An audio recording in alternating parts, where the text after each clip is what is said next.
తమిళ రాజకీయాల్లో Thalapathy mark politics షురూ అయ్యాయి. ముఖ్యమంత్రిగా బాధ్యతలు చేపట్టిన విజయ్ తన కోర్ టీంను సెట్ చేసుకునే పనిలో పడ్డారు. తాజాగా ఆయన తీసుకున్న ఒక నిర్ణయం ఇప్పుడు హాట్ టాపిక్గా మారింది. అదే తన వ్యక్తిగత జ్యోతిష్యుడు రిక్కీ రాధన్ పండిత్ వెట్రివేల్ను సీఎం ఓఎస్డీగా నియమించుకున్నారు. అసలు ఎవరి రిక్కీ రాధన్ పండిత్?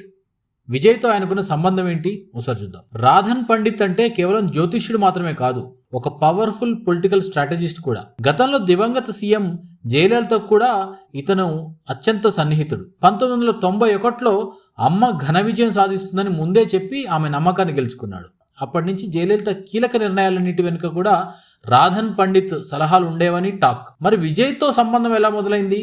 2024లోనే ఎన్నికల కంటే ముందుగానే విజయ్ జాతకం చూసి ఈయన జాతకం సునామీ లాంటిదని, ఆయన సీఎం కావడం ఖాయమని రాధన్ పండిత్ జోస్యం చెప్పాడు. టీవీకే పార్టీ అధికారంలోకి వచ్చిన తర్వాత విజయ్ ఆయన సేవలను గుర్తించి ఈ కీలక పదవిని అప్పగించాడు.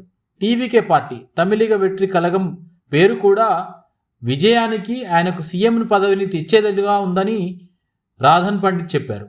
ఇటు స్పిరిచువల్ గురువుగా అటు పొలిటికల్ అడ్వైజర్గా రాధన్ పండిత్ ఇప్పుడు సీఎం వెన్నంటి ఉండబోతున్నారు. హేతువాదానికి ఆలవాలంగా ఉండే తమిళ రాజకీయాల్లో ఈ జ్యోతిష్యుడు ప్రభుత్వ పదవి పొందడం ఇప్పుడు పెద్ద చర్చకు దారితీసింది.